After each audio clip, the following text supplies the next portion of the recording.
Salut à toutes et à tous, très heureux de vous retrouver dans Vidéo Club aujourd'hui pour une nouvelle vidéo qui concernera la critique et mon avis de Spider-Man Brand New Day.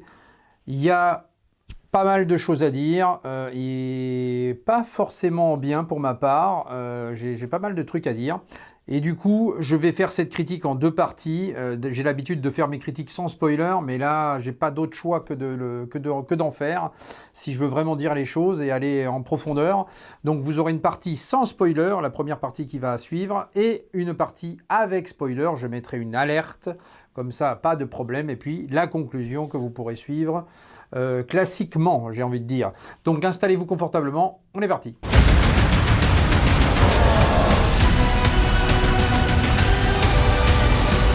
Et donc le précédent Spider-Man nous laissait vraiment dans un état où on avait envie de savoir ce qui allait se passer parce qu'effectivement, au vu du sort lancé par Doctor Strange sur la population et sur l'ensemble des éléments de New York, notamment aussi MJ, la petite amie de Spider-Man, donc qui va complètement, ils vont tous complètement oublier en fait jusqu'à l'existence de Spider-Man. Vous allez complètement m'oublier. Quoi? Comment ça, on va t'oublier? De quoi tu parles? Ça va aller. J'irai te voir et on fera connaissance. Et je t'expliquerai ce qui s'est passé. Donc tout ça va s'effacer complètement. Et donc on était en droit d'attendre énormément sur ce nouveau film. Voilà, et notamment l'avenir de MJ qui ne se souvient absolument plus donc de Spider-Man. Et Peter Parker qui va se retrouver seul face à lui-même, j'ai envie de dire, et devoir tout relancer, tout recommencer. Donc il y avait vraiment des enjeux qui étaient assez clairs dans ce nouvel épisode de Spider-Man. Et donc au casting de ce Spider-Man, eh bien, on va retrouver évidemment Tom Holland dans son rôle fétiche de Peter Parker. On aura également donc Zendaya qui reprendra son rôle de MJ. Vous allez avoir également Sadie Sink que l'on avait vu évidemment dans Stranger Things. Vous aurez Jon Bernthal également, notamment dans son rôle du Punisher, qui sera de la partie aussi. Le réalisateur, quant à lui, Daniel Dustin Cretton, n'a rien fait d'exceptionnel. Il avait fait notamment Shang-Chi, la légende des 5 anneaux, voilà, mais qui était quand même pas formidable non plus. Et donc Peter est désormais seul, il doit repartir de zéro. MJ ne se souvient plus de lui, Ned, son ami, ne se souvient plus non plus de lui. Et c'est l'occasion justement de faire un Spider-Man seul, plus isolé et pourquoi pas un peu plus sombre. Et c'est ce que le film d'ailleurs essaie de faire, j'ai envie de dire. Et ce Spider-Man Brand New Day aborde justement une tonalité plus sombre et propose un Peter Parker qui semble avoir évolué un petit peu, plus mature quelque part. Alors sur le papier c'est assez séduisant, mais voilà, le film va se perdre un peu dans tous les sens. Il va y avoir déjà beaucoup de méchants, mais des méchants qui ne sont absolument pas écrits. Donc il n'y a pas d'antécédents, il n'y a pas de... Voilà, on va voir Scorpion, on va voir je sais plus qui, enfin bon bref. Il y a beaucoup de méchants comme ça qui apparaissent, mais sans écriture particulière sur ces personnages, et ça c'est vraiment extrêmement dommage. Et pour ne rien vous cacher, j'ai été quand même déçu, je vous le dis tout de suite, voilà, d'entrée, sur ce Spider-Man, parce qu'il manque énormément de choses, et de développement notamment. On reste sur une formule Marvel très gentille, très classique, avec des personnages qui sont là uniquement pour du fan-service, ou pour préparer de futurs films qui vont arriver par la suite. Donc voilà, donc c'est une espèce de blougi-boulga qui est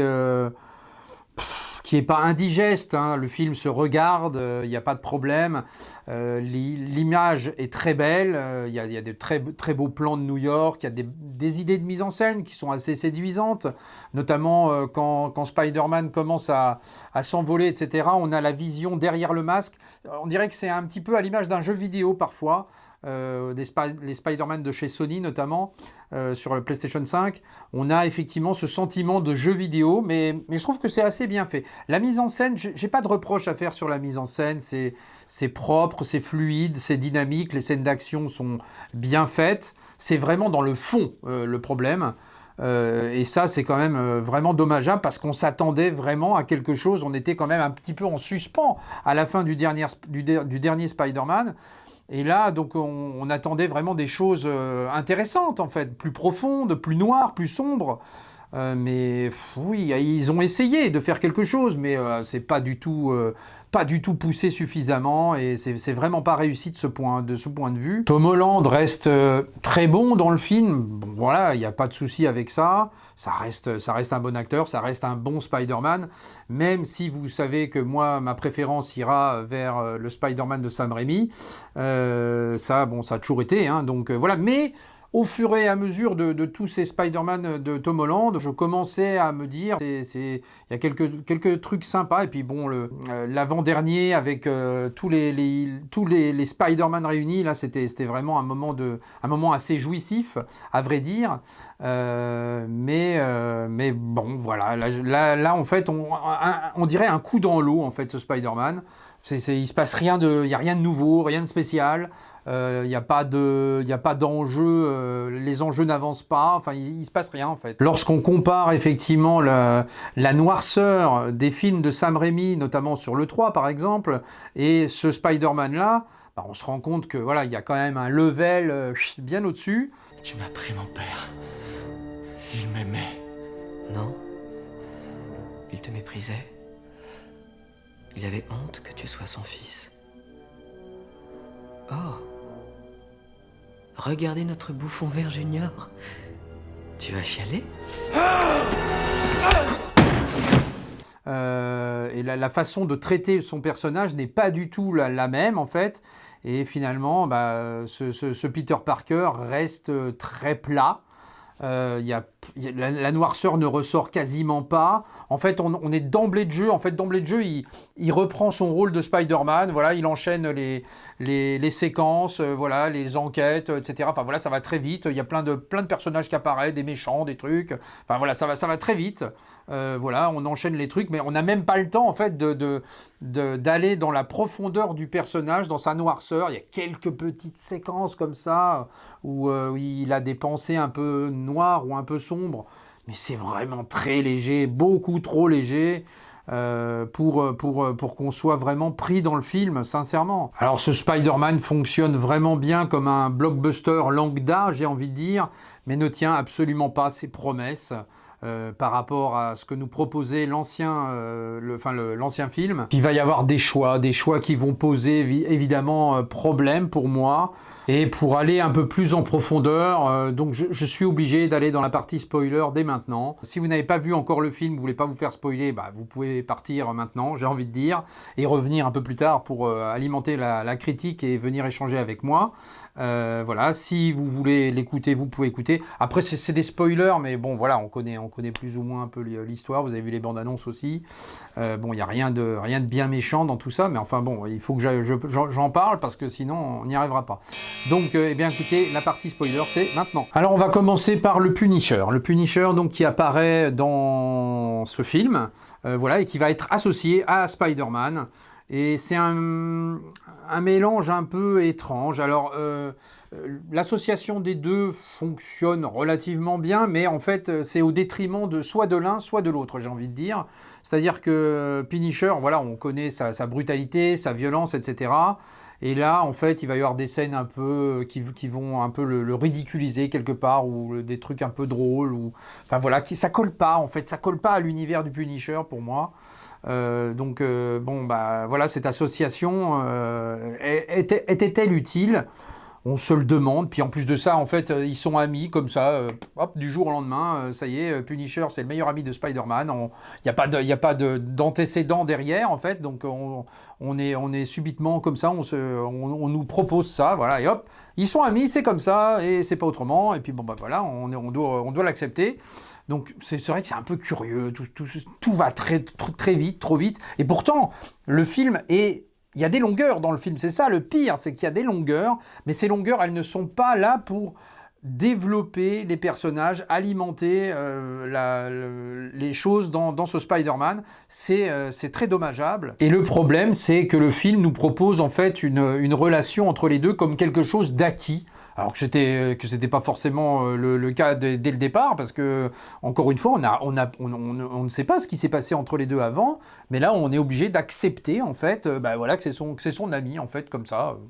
Voilà, sorti de nulle part, j'ai envie de dire. C'est très curieux. On n'a jamais l'impression que cette relation s'est construite avant, et pourtant c'est ce que veut nous faire croire le réalisateur, en fait, comme si leur relation était vraiment établie. Moi, j'aurais aimé voir un peu des différences entre les deux, une opposition morale ou quelque chose, mais non, il y a rien, en fait. On accepte tel qu'est chaque personnage, et voilà, on n'a pas d'autre choix, en fait, pas d'autre alternative. C'est la vision du réalisateur, et voilà, on est comme ça. Donc voilà, une association beaucoup trop facile à mon goût. Et il en est de même pour un autre personnage qu'on va nous pondre également comme ça dans le film, le Dr Banner, Hulk, qui va aussi être là, voilà, et il va y avoir une séquence. Excusez-moi, Dr Banner, j'ai besoin de votre aide. C'est quoi votre nom déjà? Qui a été parfaitement écrite pour introduire Hulk et pour avoir une scène d'action avec Hulk. Tiens, on va faire ça, et hop, voilà, comme ça on aura une scène d'action avec Hulk. C'est léger, c'est beaucoup trop léger, malheureusement. On ne sait plus écrire des scénarios, c'est quand même catastrophique. Et donc voilà, donc on a ce personnage de Hulk qui débarque. Alors oui, c'est spectaculaire, mais c'est totalement artificiel. Cette scène, la scène de la rencontre avec le Dr Banner, c'est vraiment un prétexte pour avoir effectivement, pour introduire, on va dire, aussi quelque part. Alors, oui, on peut dire ça aussi, ça introduit les nouveaux pouvoirs de Spider-Man qui sont pas trop exploités au départ, qui lui fait mal à la tête, voilà, en fait, il va avoir vraiment comment dire, il va avoir, en fait, il va vraiment avoir tout le pouvoir de l'araignée qui va monter en lui, avec des visions, des bruits, etc., des bruits ambiants, ce qui était déjà dans le premier Spider-Man de Sam Raimi, mais là, en fait, on avait un Spider-Man avec Tom Holland qui était un peu plus proche des comics, avec effectivement ces trucs au poignet là qui étaient mécaniques, etc. Enfin voilà, il y avait tout ce bricolage, on va dire, autour du costume, ce qui était donc plus proche finalement des comics, effectivement. Bon, pour ceux qui aiment les comics, je suppose que c'est assez cool. Moi, je ne suis pas un grand connaisseur des comics, hein, voilà, je vous le dis, bon, c'est comme ça, hein, je m'en excuse, mais c'est comme ça. Par contre, effectivement, moi, le Spider-Man de Sam Raimi m'avait tout de suite séduit entre guillemets, parce que voilà, on élude tout ça et on est directement, il se fait piquer et hop, paf, il devient l'araignée, ça colle partout, ça sort de ses bois, etc. Et en fait, là, dans ce Spider-Man de Tom Holland, donc, qui était effectivement construit autour d'un truc de comics avec ses mécanismes, et ben hop, allez hop, on fout ça en l'air, et puis subitement, je sais pas, il y a une araignée qui est près de chez lui, là, et puis voilà, il va se retrouver avec des pouvoirs subitement d'une vraie araignée, en fait, donc avec la toile qui sort de ses poignets, et non plus de ses mécanismes. Mais pourquoi? Mais d'où ça sort? Mais comment? Pourquoi? Enfin, il n'y a pas d'explication, c'est hop, allez, c'est comme ça, on voit une araignée sous le coin de sa porte, et hop, allez hop, c'est parti. Je comprends pas. Je comprends pas vraiment ce qui se passe. Et donc le Dr Banner va lui servir d'analyser, en fait, parce que lui, en fait, il a déjà mis un système en place, une espèce de puce pour pas qu'il se transforme en Hulk comme ça à chaque énervement ou autre. Donc il va lui poser quelques questions comme ça, et hop, voilà. Puis, mais c'est surtout prétexte pour avoir une scène d'action avec Hulk plus tard dans le film. Donc voilà, encore une fois, tout ça ne sert à rien. Et c'est vraiment dommage, et on en vient, alors là, c'est un blougi-boulga ce film, on en vient à une autre introduction de personnages, avec Jean Grey des X-Men. Allez hop, on fout du X-Men dans là-dedans. J'en peux plus de ces mélanges, je n'en peux plus là de ce Marvel univers, ça devient n'importe quoi. Ça devient n'importe quoi. Enfin moi, je suis désolé, hein, je m'excuse, hein. Mais vraiment, je comprends peut-être que certains aimeront. Je dis pas le contraire, mais moi, non, j'arrive pas. Moi, je veux que X-Men reste dans l'univers d'X-Men. Je veux que Superman reste dans l'univers de Superman. Je veux que Batman reste Batman. Je veux que Spider-Man reste Spider-Man. Je veux ça, en fait. Les Avengers, oui, c'était cool, il y avait un ensemble de trucs comme ça, mais alors dans ce cas-là, on réunit les personnages vraiment sur ces films Avengers à proprement parler. Mais les foutre comme ça dans des films qui sont dans des Spider-Man ou dans des Superman ou dans des je ne sais quoi, ça va pas. Les associations sont mauvaises, ça ne correspond pas. Puis encore une fois, on a une troisième Jean Grey.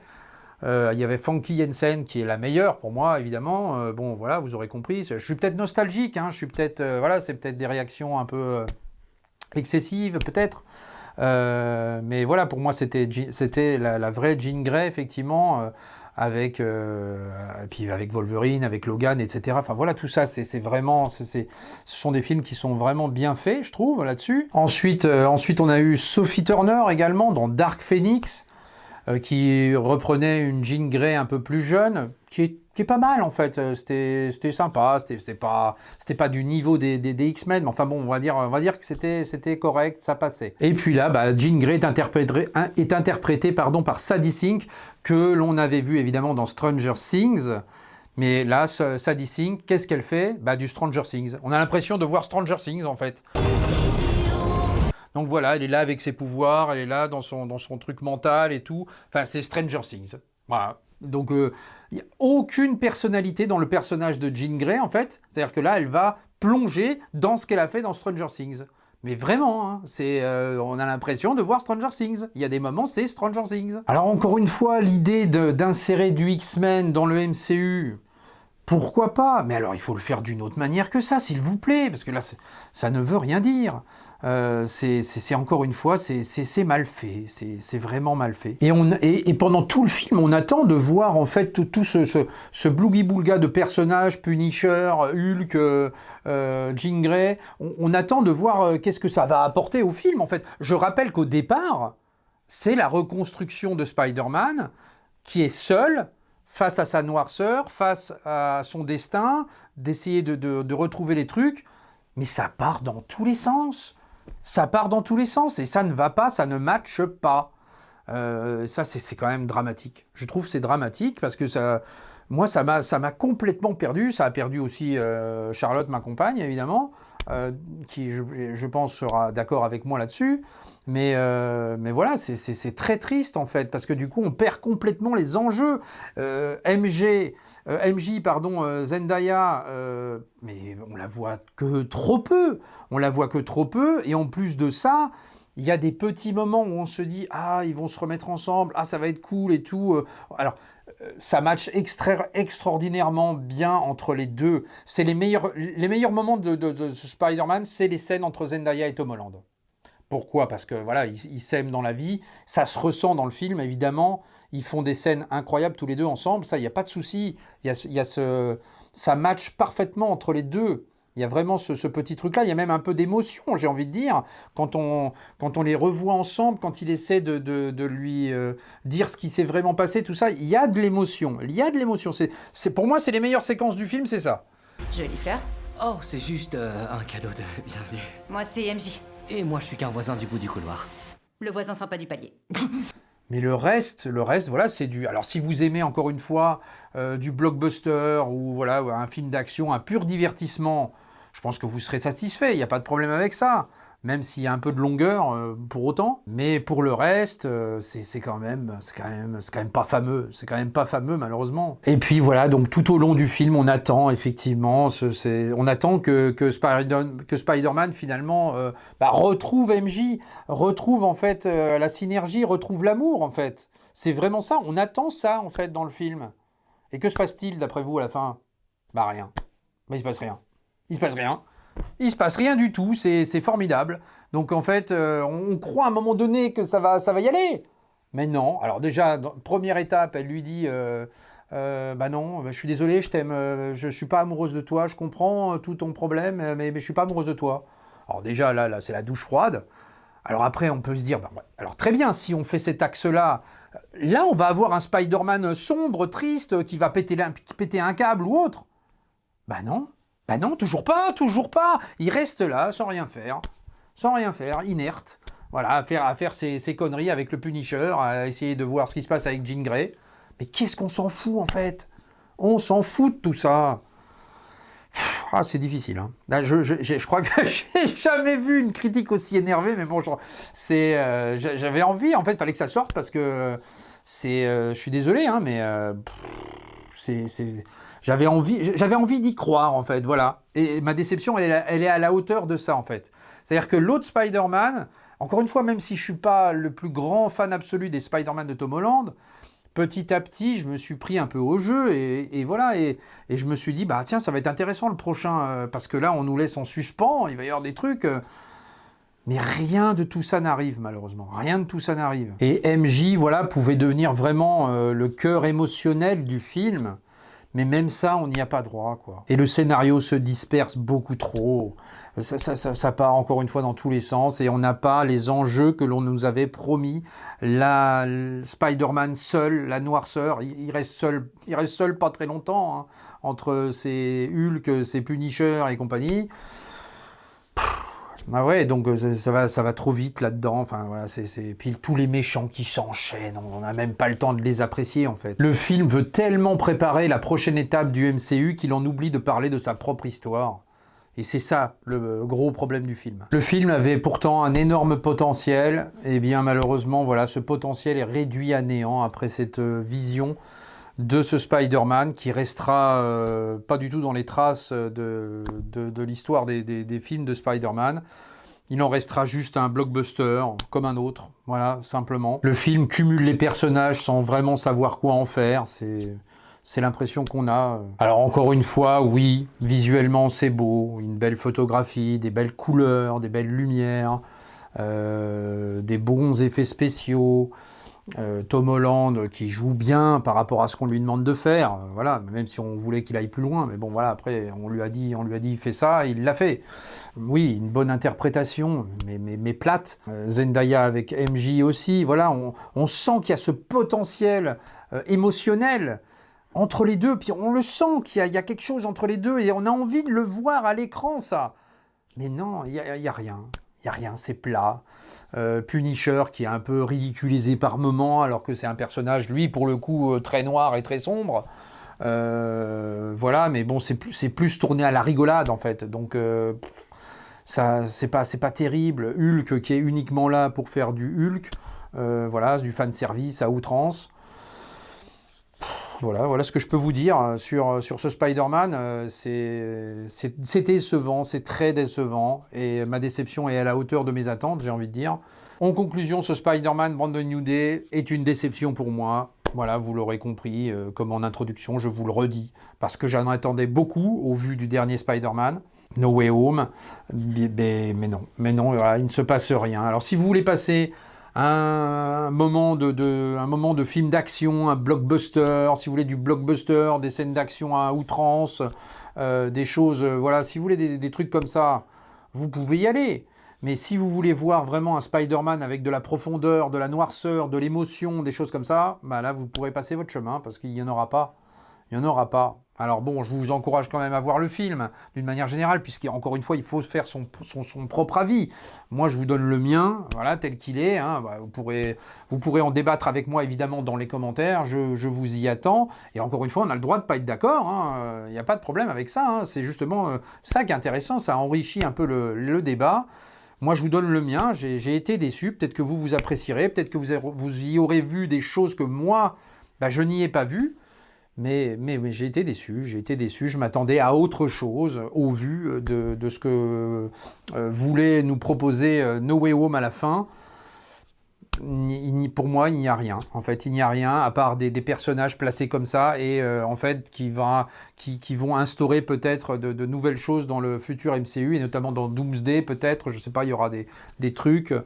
Voilà, notamment il y a une scène post-générique, évidemment, je vous laisserai la découvrir là pour le coup, bon, qui est, on a à peu près compris ce qui va se passer, mais bon, en tout cas voilà.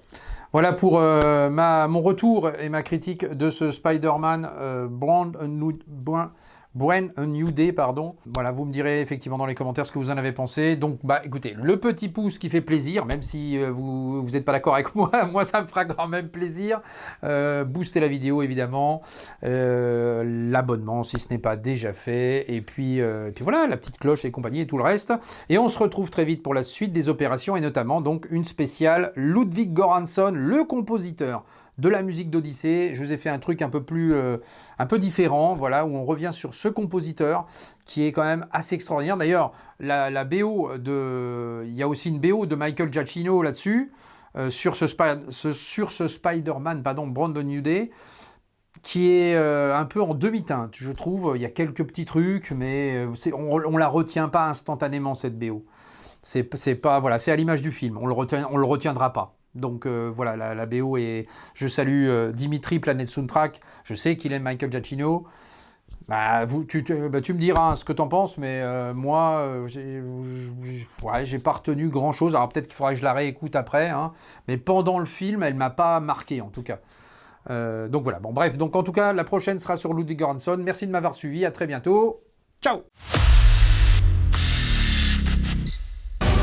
Huh. All right, just give me a sec. Give me a sec. I'm not in high school anymore. Oh. Did you stretch? You a big stretcher? It's so good for you.